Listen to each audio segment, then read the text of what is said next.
Napoleon Bonaparte is well known today as one of the greatest conquerors of the past, but he may even be better known for his rumored short height. His alleged stunted stature even spurred the Napoleon complex that is said to afflict those who also suffer from being shorter than the average and aren't too happy about it. But what if this Napoleon fun fact isn't actually true? In reality, a lot of interesting Napoleon facts we think we know have been altered, misremembered, or transformed by history. The truth may actually make him even more interesting. Here are 14 facts about Napoleon Bonaparte you didn't know. 1. He commissioned a new language that today we know as Braille. While at war, soldiers who lit lanterns to read orders and letters at night were often targeted. To combat this, Napoleon wanted to come up with a way to communicate in the dark without giving up their location. A member of his army, Charles Barbier, came up with a raised dot system that communicated general words or sounds so the soldiers could effectively communicate necessities at night. That system was later refined to make what we know today as Braille. 2. Napoleon ordered 10 days of grieving when George Washington passed. George Washington passed away in Mount Vernon in 1799, and when he did, tens of thousands of people mourned the loss. Among those saddened was Napoleon Bonaparte. To honor the American revolutionary, Napoleon declared 10 days of official mourning in France. 3. He was more Italian than French. Napoleon Bonaparte was a Corsican by birth, whose father was integral in beginning the integration with the French. Being born before the French integration, Napoleon's name was in fact spelled differently and adjusted once he rose to power in the French army. However, it's said that he embodied neither the Corsican nor the French ideals. 4. Some of his English writings were saved. Napoleon was extremely interested in learning new things, especially languages. Until he was about 10, he spoke just Italian, but he added French in as Corsica had recently come under their control. He did then request English lessons, and it's the writings from these that have been preserved. 5. Young Napoleon applied to be a part of a lost French expedition. Louis XVI desperately wanted to commission a trip around the world to better equip his maritime forces in the wake of the American Revolution, and in 1785 he appointed 2 ships to take on the task.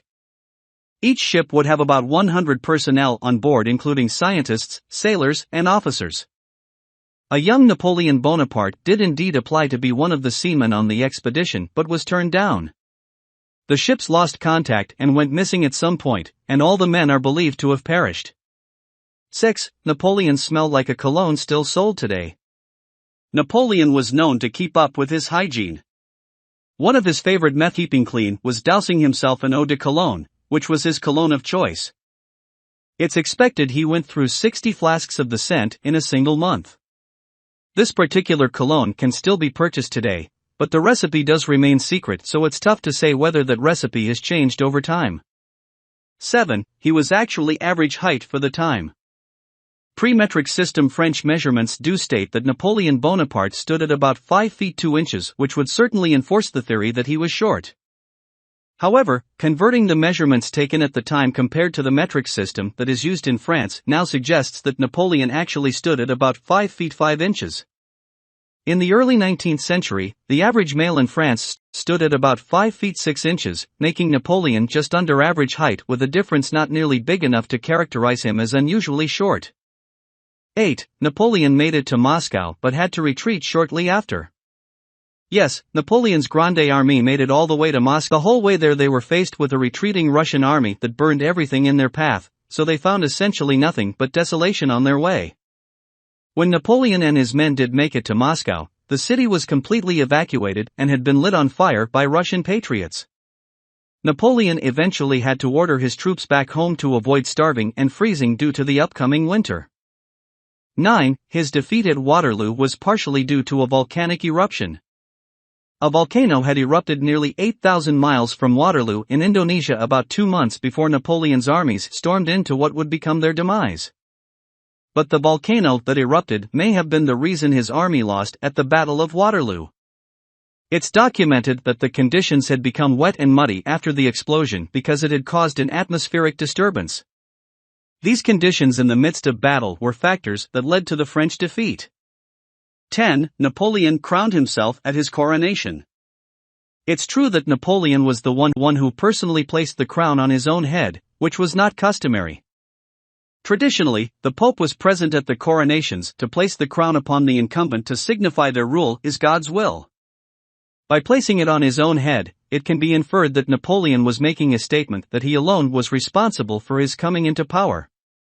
However, Napoleon was also noted as saying that he had not brought the Pope such a long way to do nothing, so there's some evidence Pope Pius VII blessed the event. 11. He allowed his son only half his name. Napoleon's sexual prowess is highly contested. He only claimed to have 7 mistresses, but he probably had many more, up to 3 times more. So it's no surprise that he fathered some illegitimate children. One of those children was born Charles Lion Denuel. The boy was his first child, and his mother Caroline asked to name him after his father. While Napoleon did agree, he only wanted to give part of his name to his first son, leaving him with Lion instead of the full Napoleon.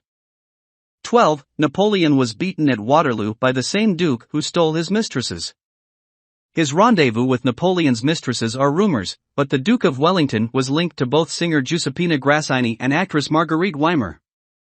It was Marguerite who claimed emphatically that Arthur Wellesley was by far the better lover. 13. Napoleon's male appendage is in New Jersey. Napoleon's male organ was cut off during his autopsy and later put up for auction in Paris. It was purchased at that auction by a urologist out of New Jersey who believed it should be preserved properly and kept with dignity, so he hardly showed it to anyone. It is confirmed that it still exists today and is, in fact, 1.5 inches in length. 14. He urged his wife not to bathe while he was gone.